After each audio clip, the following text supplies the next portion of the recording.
programas de ações e atividades desenvolvidas pelo Estado com a participação tanto do serviço público quanto do serviço privado, que visa garantir o direito de cidadania de forma difusa, através de um segmento social, cultural, ético ou econômico. Então, pessoal, nós temos aí as políticas públicas de saúde, que são programas, ações desenvolvidos, elaborados pelo governo, que têm a função de colocar em prática os serviços de saúde que são previstos em lei. Então, hoje já temos várias políticas de saúde, como saúde do homem, programa voltado para a saúde da criança, saúde do idoso. Aqui nós temos a formulação e instrumentos das políticas públicas, inclusive as políticas públicas de saúde.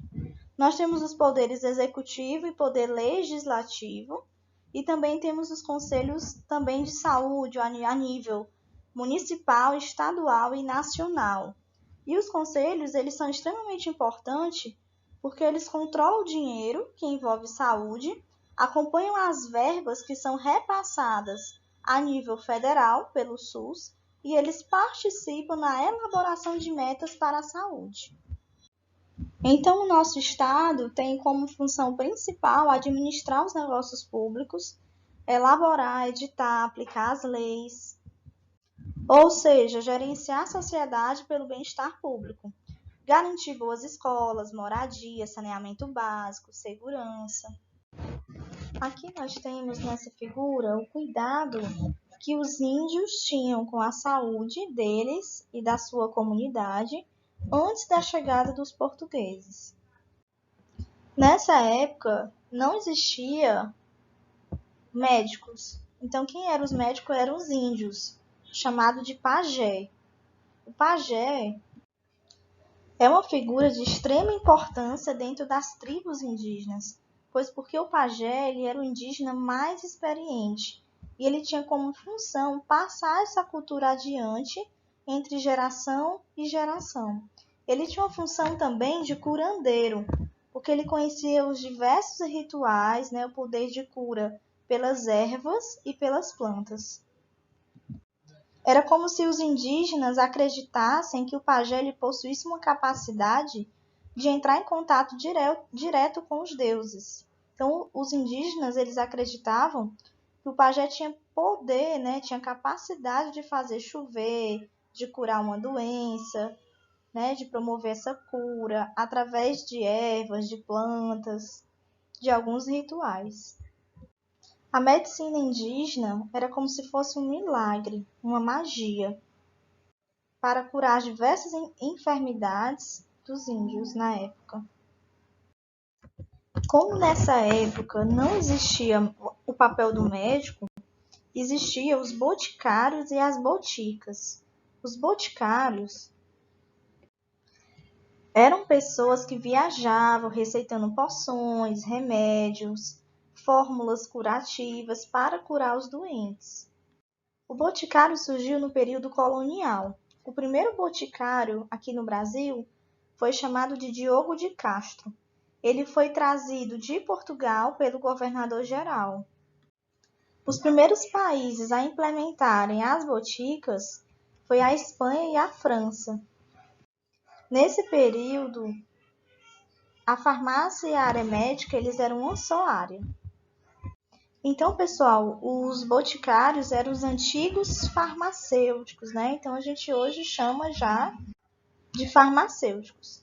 Nessa segunda figura, a gente encontra vários vidros e dentro desses vidros nós temos várias poções curativas que eles utilizavam para poder curar doenças. Então, pessoal, é como se fosse uma espécie de droga, como se fossem medicamentos, vindo de uma metrópole. E esses remédios, eles eram preparados com plantas medicinais nativas, através da terapêutica dos pajés. Então, pessoal, o cuidado naquela época era através dos boticários.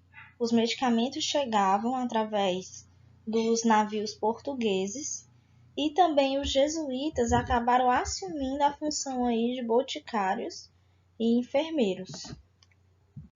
Os pajés também têm um papel muito forte nessa época, porque eles conseguiram ensinar também os boticários a utilizar as ervas naturais para combater as várias doenças que existiam naquela época. Em 1808, a família real chega ao Brasil. E ao mesmo tempo que chega ao Brasil, ela consegue mudar a aparência da cidade do Rio de Janeiro. Antigamente o Rio de Janeiro era uma cidade suja, mal cheirosa, não tinha aparência adequada. E aí essa corte portuguesa conseguiu mudar a aparência dessa cidade, estabeleceu segurança, policiamento, para se adequar à moda europeia. Então eles introduziram aí o abastecimento de água, fizeram calçadas, pontes, abriram ruas, estradas, colocaram iluminação pública, chafariz. E com isso, o Rio de Janeiro tornou-se o centro das ações sanitárias. Em 1810 foi criada a Inspetoria Sanitária de Portos. Surgiu um decreto de 17 de janeiro de 1829, que dizia que o Rio de Janeiro tinha que ser verificado as embarcações que chegavam naquela cidade, o estado sanitário nos portos. Se esse navio tivesse com pessoas contaminadas, pessoas doentes, com doenças infecciosas, essas pessoas deveriam aguardar a quarentena para depois elas serem liberadas. E esse modelo sanitário foi baseado nos costumes e no modelo sanitário que tinha na Europa. Então, o desafio dessas autoridades naquela época era conter a entrada de qualquer epidemia que tivesse. Epidemia de varíola, de peste, e ao mesmo tempo manter as atividades econômicas, as atividades comerciais. Já nessa outra figura à direita, a gente tem aí o Colégio Médico Cirúrgico na cidade de Salvador, que também tinha como objetivo formar profissionais na área médica. Na cidade do Rio de Janeiro, ainda durante essa República Velha, surgiram várias epidemias. Uma delas foi a febre amarela, e os primeiros casos começaram em 1685 na cidade de Recife, e encontraram outro caso aí também em Salvador, em 1692. Outra epidemia foi a varíola. Como não existia uma assistência organizada de saúde e as condições sanitárias e higiênicas eram precárias, foi mais um motivo para poder a economia nacional ficar prejudicada. Então, os navios que iam atracar, que iam chegar no Rio de Janeiro, eles mudaram a rota e começaram a atracar em Santos.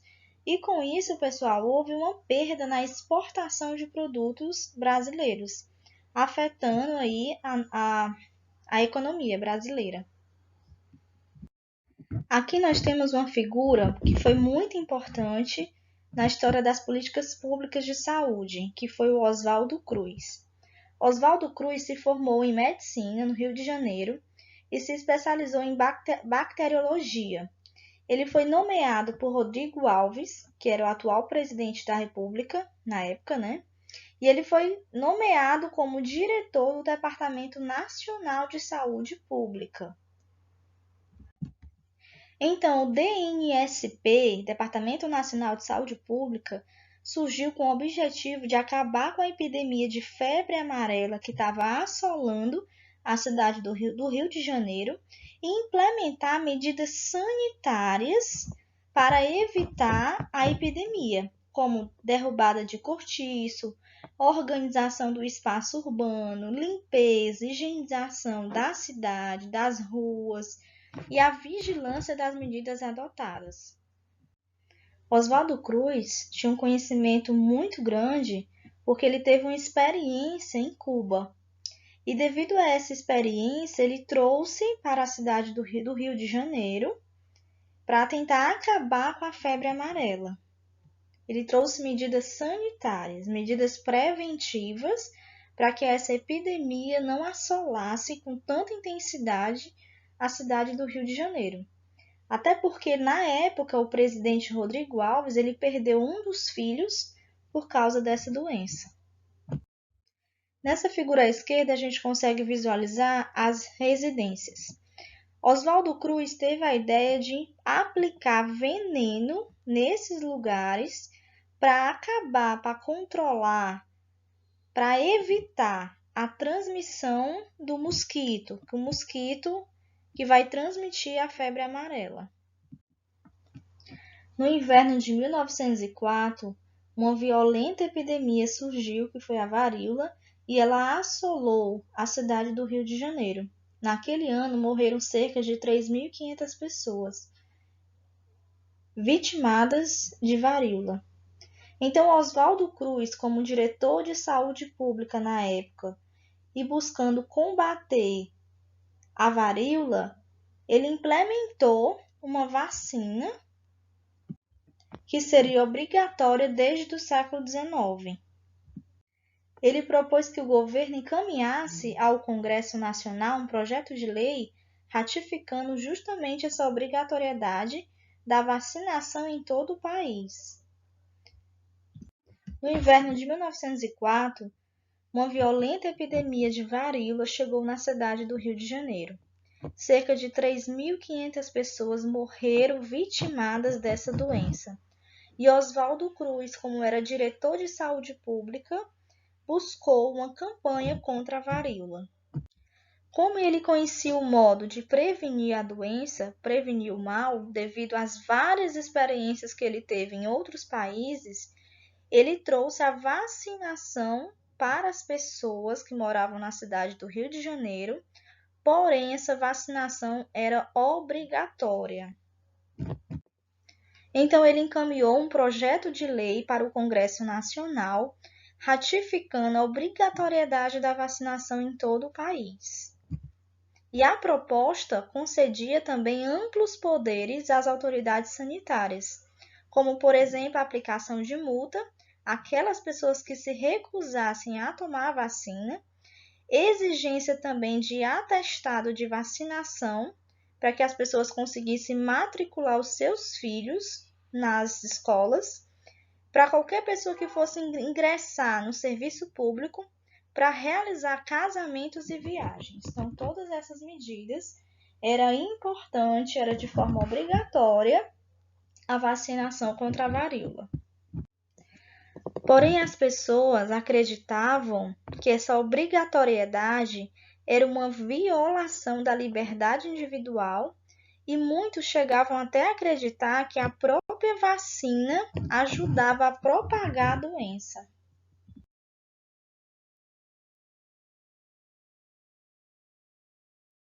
Nesse contexto, um outro aspecto importante que deve ser levado em consideração é o aspecto moral. Como é que os chefes de família, os maridos, poderiam permitir que suas mulheres fossem obrigadas a tomar a vacina? Porque elas tinham que desnudar os braços e as coxas para receber a inoculação dessa vacina. Nessa mesma época, surge também um boato de que a vacina teria que ser aplicada nas partes íntimas do corpo.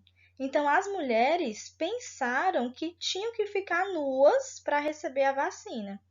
E com isso, o medo da população aumenta, também principalmente devido a essa situação e devido aos possíveis efeitos colaterais que a vacina poderia trazer às pessoas. E a grande quantidade de lixo acumulada nas ruas do Rio de Janeiro ajudou a aumentar, a proliferar o vírus da varíola. Até porque se acumulava mosquito, rato, que também poderiam ser transmissores dessas doenças, como por exemplo aí a febre amarela, a peste bubônica, e assim as doenças aumentavam. E então surge a revolta da vacina, no qual a população não teve nenhum acesso à informação de alerta, formação de esclarecimento sobre a vacina, nem sobre formas de higiene ou até maneiras de se prevenir. E com isso, pessoal, essa população ficou indignada. Houve uma insatisfação generalizada contra as atitudes do governo, contra as atitudes de saúde pública pelo Oswaldo Cruz, que surgiu a revolta da vacina. Outro problema que aconteceu foi os funcionários de saúde pública invadir a casa das pessoas, utilizar da força policial para vacinar a população. Aí foi aí que realmente o negócio pegou. E o fim da revolta da vacina chegou aí no dia 16 de novembro, no qual a lei da vacinação obrigatória ela foi modificada e a vacina tornou-se opcional, como é nos dias de hoje.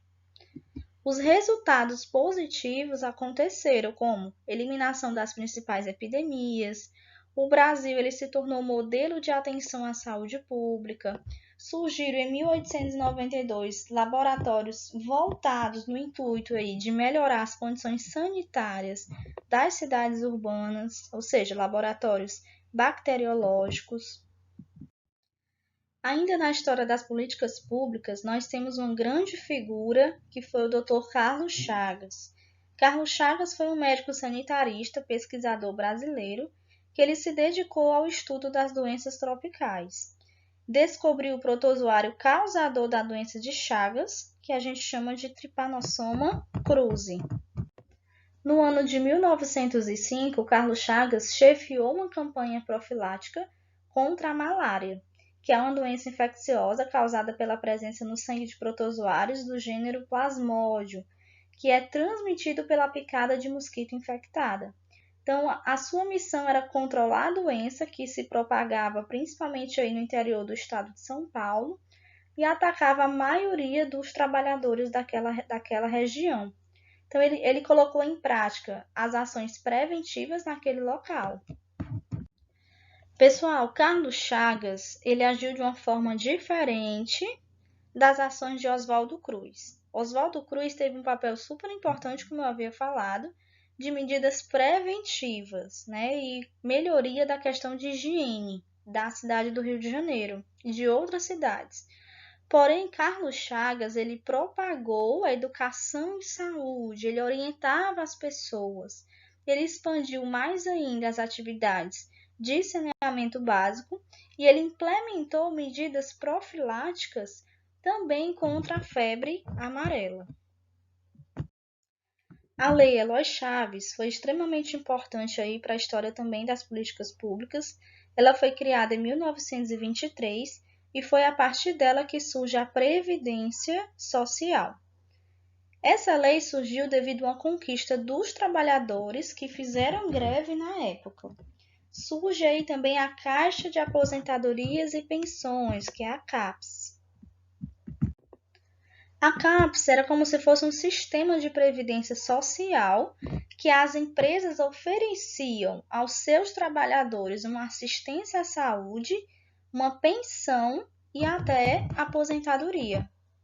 A CAPES, elas eram organizadas pelas empresas.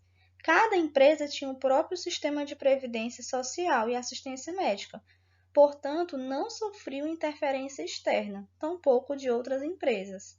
Por exemplo, o Banco X tinha sua CAP, assim como o Banco Y tinha a sua. Então, nenhuma sofria interferência da outra. E aí surge o governo de Vargas, Getúlio Vargas, que trouxe alguns benefícios aos trabalhadores, como, por exemplo, ele criou indústrias para expandir a economia, expandir o capitalismo dentro do próprio Brasil, e ele criou e regulamentou as tão famosas CLTs, leis trabalhistas, que eram tão cobradas pelo povo. As CLTs foram criadas em 1º de maio de 1943. Então, essa CLT surge justamente para regulamentar a atividade remunerada no Brasil e melhorar a relação entre patrão e funcionário. E temos alguns benefícios através da consolidação das leis de trabalho, que garantiu o direito do trabalhador de se afastar, por exemplo, em situações de motivos de saúde, de ter uma aposentadoria no final da sua carreira, de maior segurança judicial.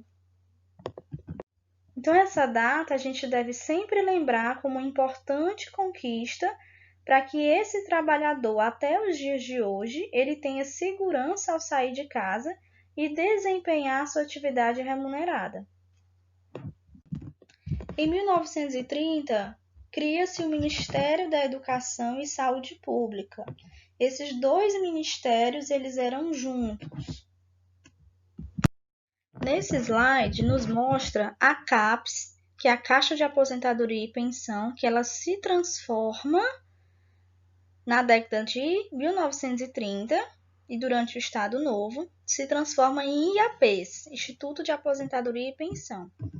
A CAPES ela era custeada pelo empregado, pela empresa e por seus consumidores.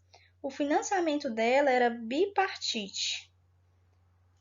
Já o financiamento das IAPs é tripartite, porque é realizado pelo empregador, pelo trabalhador e pelo governo.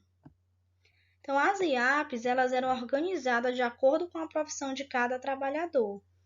Por exemplo, tinha os trabalhadores marítimos. Então, surgiu o Instituto dos Marítimos. Nós temos aí o Instituto dos Bancários, o Instituto dos Industriais, e assim vai. Cada setor é dividido de acordo com as suas próprias IAPs. A medicina previdenciária era baseada na assistência médica oferecida aos trabalhadores que tinham atividade remunerada.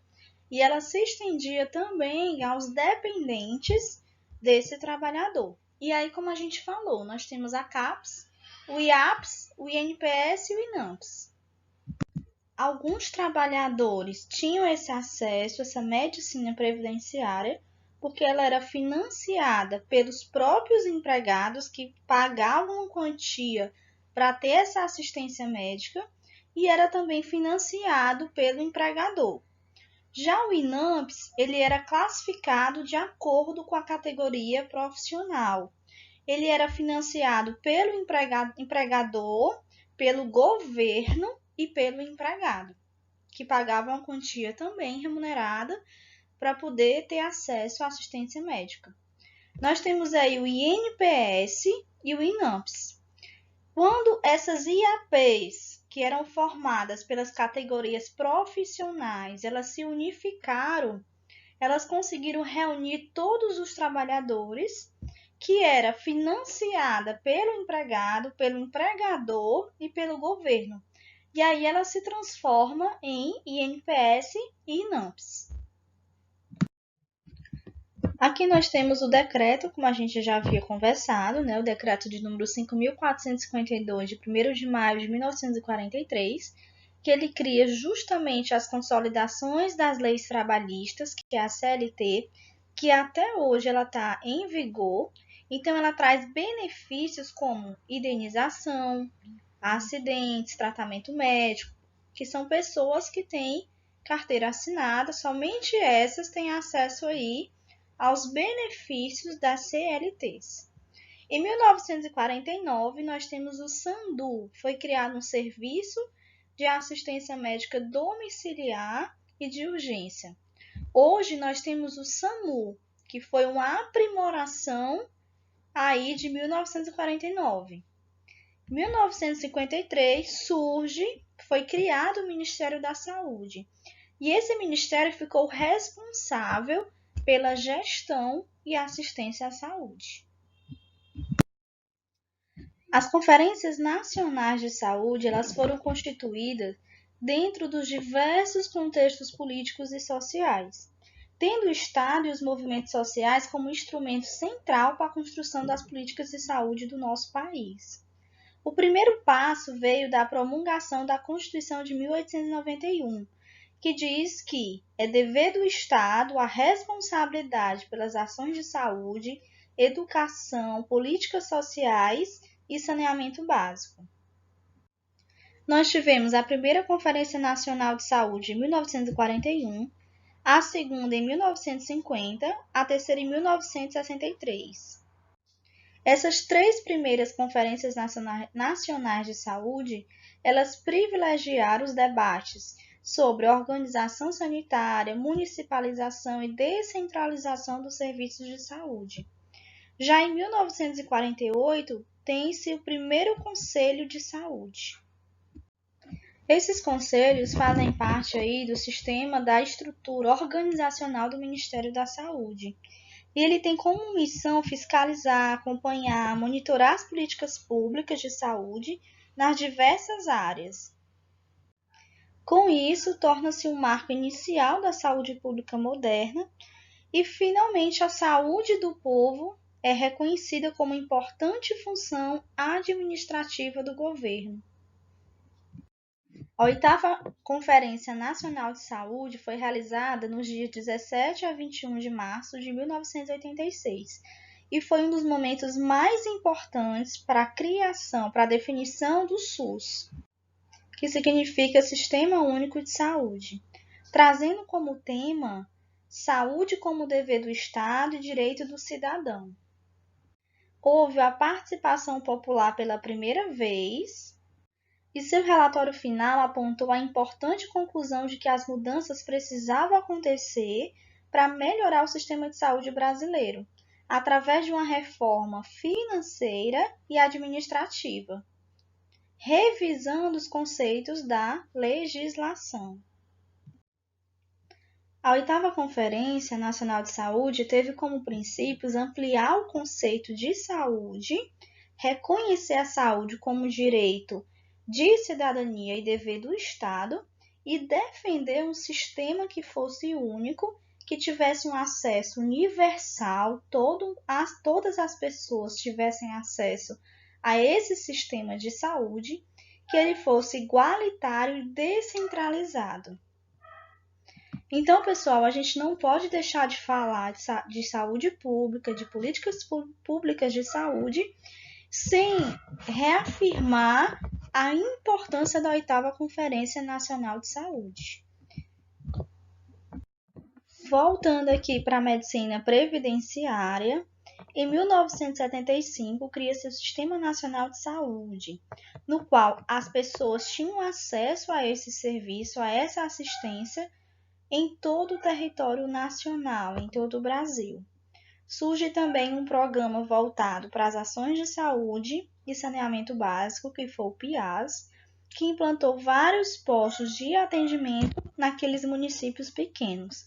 E aí as IAPs, Instituto de Aposentadorias e Pensões, se transformam em INPS. E em 1978 tem-se o INAMPS, como eu já falei para vocês, né, o Instituto Nacional de Assistência Médica da Previdência Social. Surge um decreto aí de número 99.350 de 27 de junho de 1990. E esse decreto ele traz a criação do INSS, que é a junção do IAPS com o INPS. Essa junção vai surgir hoje, que a gente tem até hoje, o INSS, que é o Instituto Nacional do Seguro Social.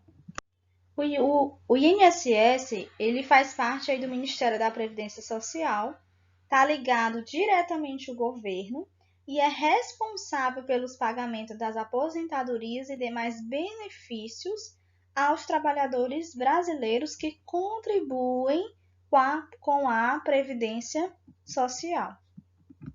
Aqui no período de redemocratização, nós tivemos mais mudanças no âmbito da saúde. Tivemos uma conferência que foi marco, que foi extremamente importante, que ocorreu aí na cidade de Alma-Ata, na Rússia, em 1978. Ela expressava a necessidade de ação urgente de todos os governos, de todos os que trabalhavam no campo da saúde e que pudesse desenvolver uma comunidade mundial para promover a saúde de todos os povos do mundo. 134 países participaram dessa conferência, inclusive o Brasil, e teve um foco primário, na atenção primária à saúde.